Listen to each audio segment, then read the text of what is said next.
Hello, and welcome to Culture Conversations, the podcast where we explore the people side of work. I'm your host, Megan Robinson.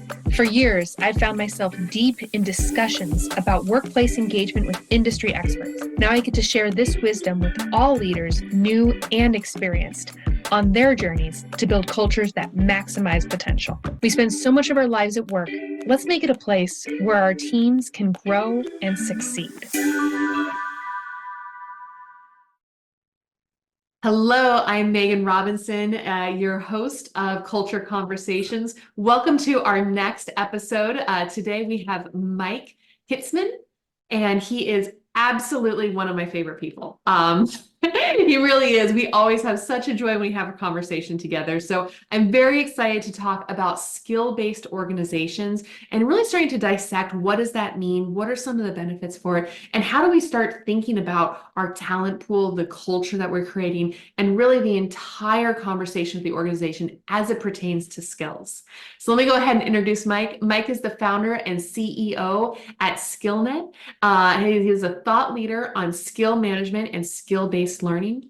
Early in his career, Mike held leadership roles at Oracle and Ernst & Young, where he used spreadsheets to inventory skills of his people.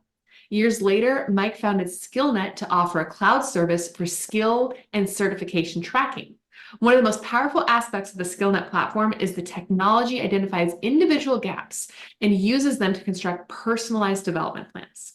SkillNet helps Fortune 100 and smaller firms become skill-based organization, and the firm provides expert consulting services that features carefully designed skill taxonomies.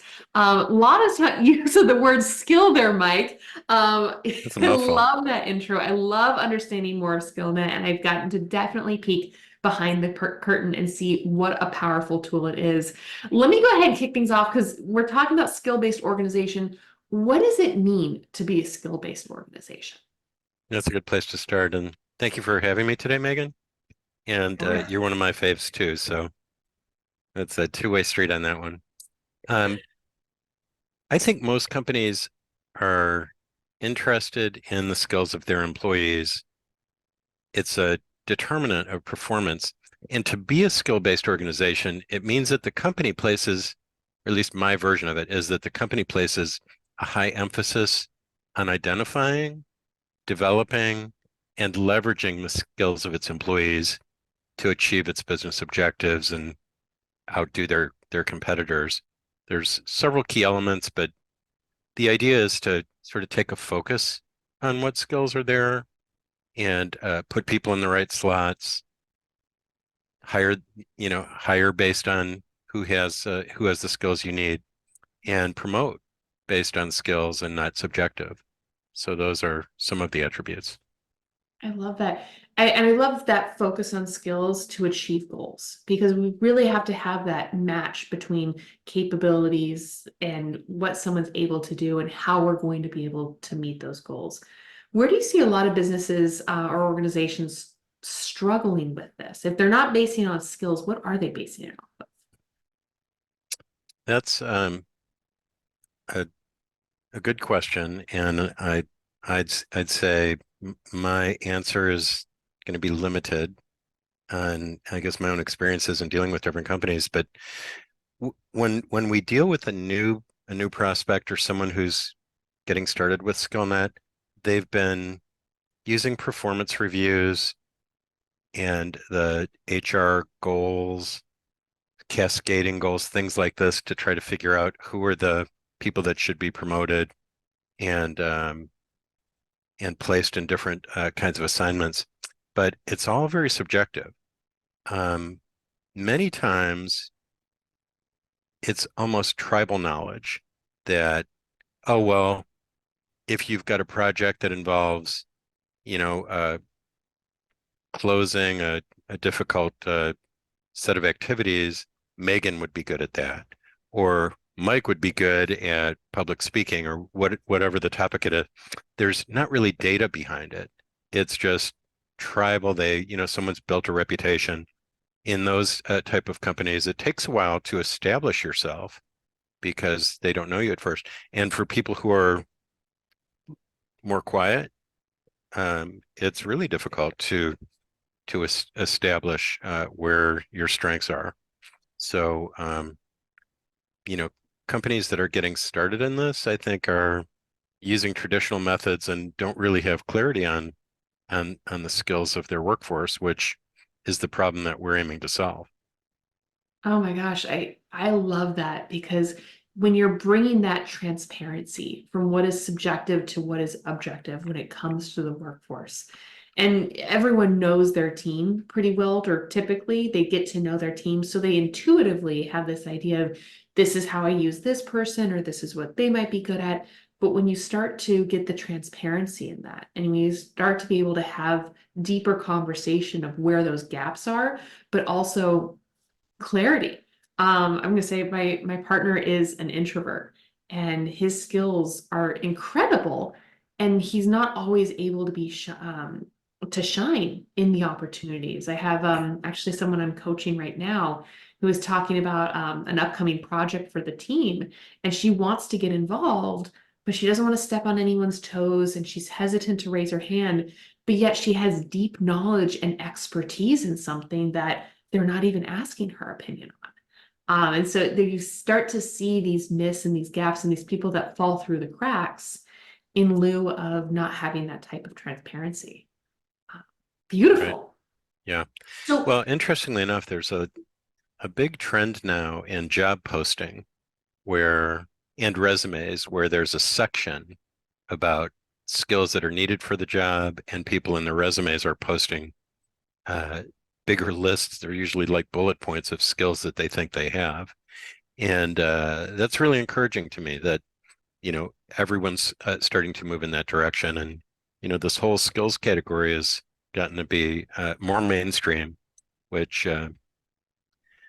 feels like it's about time because I started at this, before it was mainstream, and it's exciting that it's getting there. so how did you start in this? Because this seems like a very different way of looking at an organization and team. Yeah. I was fortunate to have gotten a job at Oracle in the beginning of my career. I was in sales and I did well, and they promoted me. I had no management experience, and I was a manager of like 7 salespeople. Um, and to try to keep track of what I thought each of them did well and where they wanted to improve, I built a spreadsheet. And on the spreadsheet, I had this inventory of what I thought the salespeople should be good at. And I rated each person, with a 1 through 5 scale.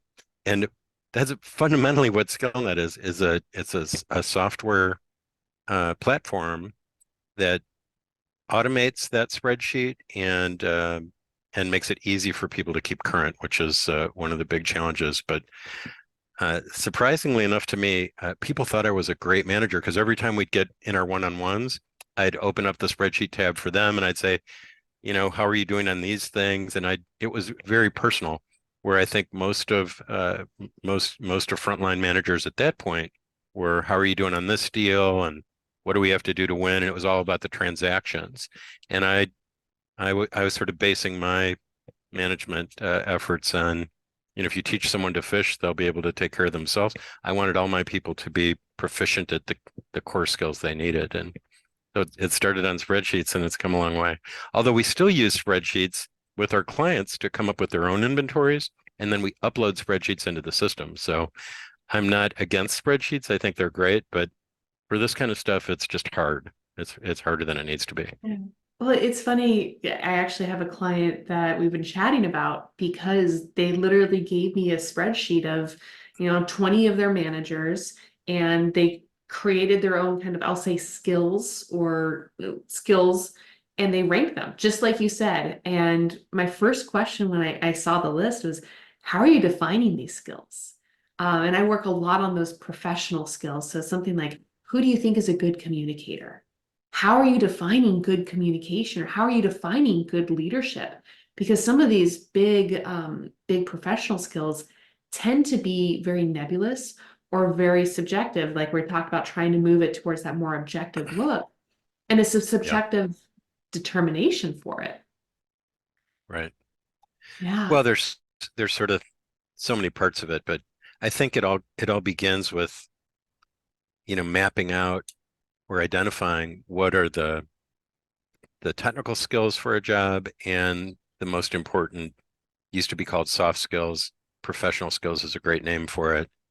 I sometimes call them foundational skills, but it's the it's the getting along with others, critical thinking. It's super important. And but you've got to go to the go to the trouble of creating an inventory of those, and we recommend doing it by job. One size fits none. Mm. So this is Yeah. really something that you're looking at from a recruiting standpoint, from a roles and responsibilities standpoint, really understanding those job descriptions.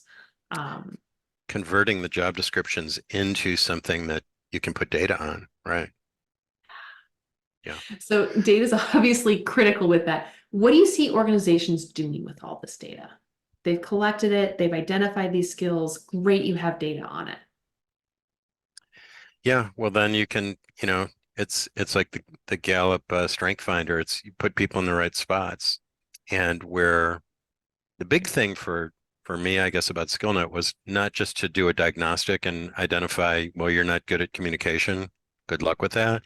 Then get them into some kind of training program to improve your communication, or have them shadow somebody who's really good at communicating. Communication's maybe not the best example, but you know, there's always someone who you can learn from. And so the skill data is used to identify who are your people who are capable of mentoring or teaching others, and who are the ones who need to be taught. And you shouldn't teach everybody the same thing, because some people don't need it. So the whole idea is to dial in where people have gaps, and then try to lift them up in those areas, and take advantage of where they don't have gaps, and put them in spots where those muscles can go to work. For me, the word that's coming up is intentionality. Love Because it. I hear this intentionality with putting people in the right spaces, in the right seats based off of their skills. This intentionality on how you're partnering people, an intentionality on how you're growing and developing people because you have this data, because you have the clarity that you've created. All of the work on the people side ultimately becomes much more intentional and focused because you're all speaking the same language. Yeah, I'll give you a somewhat dramatic example. One of our clients, very large financial services firm, has a huge development organization, thousands, and frequently they would need to staff up certain projects. One of them I remember was needed a bunch of Java developers, and so because they didn't have a good internal database of the skills in their current workforce, they would go hire 20 new Java developers. And the VP of talent told me that a few weeks after they do that, they'd get some people resigning, because they're like, I just worked so hard to build up my skills at Java development, and I'm invisible here. So I'm going to go to work somewhere where they know who I am. And I was sad to hear that, but it was a problem that we could solve, and I was glad to move forward with that client. Yeah. It, it's from a retention standpoint, you don't actually think about how much people look for you or the expectation your team has that you should know who they are, what they are capable of, and keeping that top of mind. Go ahead. It's a hard problem because people aren't just sitting still; they're learning new stuff, hopefully all the time. And when you hired somebody, maybe you took good notes and you knew what their strengths were at that point. But 3 years later, hopefully they've learned a bunch. And if you don't have some kind of database, there's no way to know or keep track of it, or put them on those kinds of assignments where they've worked so hard to develop new capabilities. Yeah. It's not And that hard. It's not that hard to do, but you sort of need a system, or at least a process. You can do it on spreadsheets. It's possible. It's just harder. it's a lot harder. Well, and I know that using a tool like SkillNet definitely amplifies and gives you a lot more bells and whistles and a lot more insight rather than just a one person subjective data sheet or spreadsheet, sorry. What Well, go ahead. one of our larger clients, uh, was heavy into spreadsheets. They had a woman that all she did was collect skill assessment data on spreadsheets, and then from that curate where they were rated low, what training courses they should sign up for. And she's doing this for roughly a division of a thousand people, and it was all she did. And she was so happy to get a system to replace all of her spreadsheet time. And that's, I think, one of the powerful things of computers and technology is the ability to interpret and recommend actions based on data. And so, in our system where someone's rated low, it automatically goes into a curated training plan. So each person gets a personalized plan, and that's a big lift that people don't have to do. You can use technology for it. Yeah. Well, I love the harnessing the power of technology, but something you said earlier kind of sparked something for me, which is just talking about how your team is always evolving and they're always building new skills. And the You word hope. or the exactly you hope is the phrase a learning organization. And I've heard quite a few people recently in some conversations in the last couple of months or even this year talking about, oh, we're a learning organization, right? They're always focused on learning, or they have this desire for their team to be continuously learning. And it's one of those evaluation pieces, I think. I don't know if it's just a buzzword of continuous learning is the newest buzzword, or if that feeds into a larger trend of skill development. Yeah, I think it does. And if you had a choice to go to work at a company that invests in you and offers a lot of development opportunities, or another company that does not do as much, it's likely that most people would choose the place where they'll get better, where they'll work out better. And there's research around high performers in particular would go to the place that develops them, even with a lower income, because they're so focused on being being good at their role. Yeah. There's one thing to say you're a continuous learning organization. There's another piece I'm going to say when you track or measure or ensure that you're aligned with that. You manage what you measure, right? It's classic. If you're not measuring what those skills are, if you're not measuring or tracking that learning, then it's going to be really hard to manage it and be effective with it. Yeah, and there's some great systems out there like LinkedIn and Go One and Business Library, Open Sesame, that have huge libraries of courses, and companies can sign up for those subscriptions and make those courses available. Where I think that falls short is, someone in engineering might take courses in sales or take courses in graphic arts or things that aren't related to their job and why they're employed at that company. And so we feel like providing some guide rails on what courses are right for them to help them overcome their areas where they've got gaps is really the ticket. Having those courses available is potentially going to cause a distraction and people spending time on things unrelated to their job. Oh my gosh, again, there's that intentionality with it. It's not just learning for learning's sake. It's learning with real development opportunities Right. behind. Well said. So, what are some lessons learned to avoid bumps in the road, or what are some good steps that an organization could take to help them become a little bit more on skill based as they continue to evolve their culture and evolve the team? Yeah. Well, I think the most widely the widely occurring mistake with that I see is when provided with a tool that can automate data collection, they companies sometimes get carried away, and and so you should only measure what matters. Just because you can do measurement doesn't mean you should do it on everything. And we've seen some clients create initial inventories of like 200 topics for a job, and in fairness, there might be that many things, but nobody's going to know. Nobody's going to be,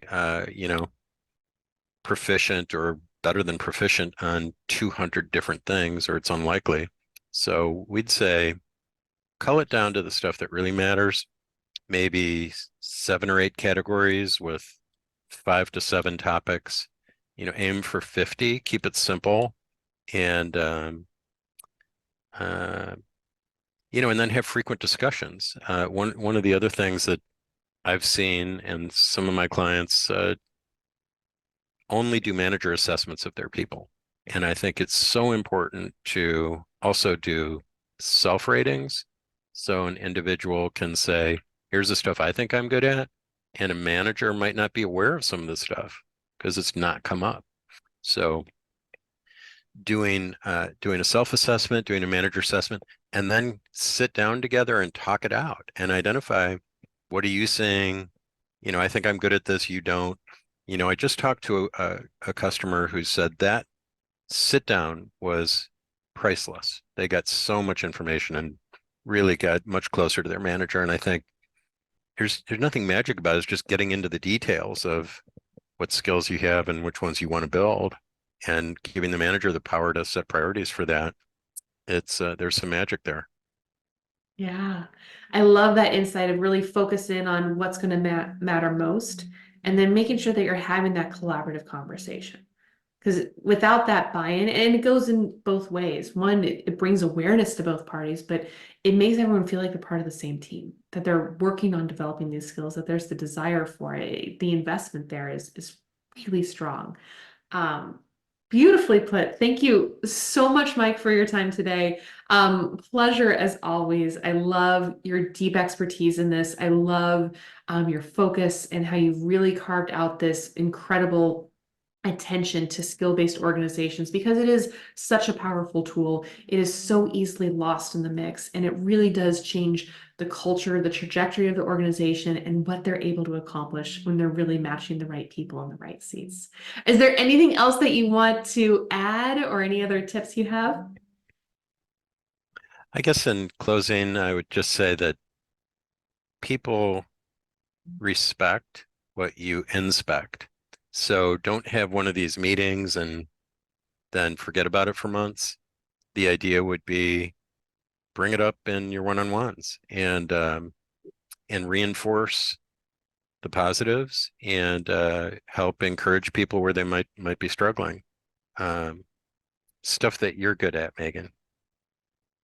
Thank you very much, Mike. Well, if you are interested in learning more about SkillNet or Mike, fascinating person, but really more about SkillNet, how you can really transform your organization to be more skill-based. All of Mike's contact information is in the show notes, and I do really recommend that you reach out to him. He's a wealth of knowledge. He's done transformational work for organizations on really migrating them towards that skills approach, and has deep, deep knowledge in it. So thank you so much. Until next time, keep on working on that culture, and have your own culture conversations. Thank you.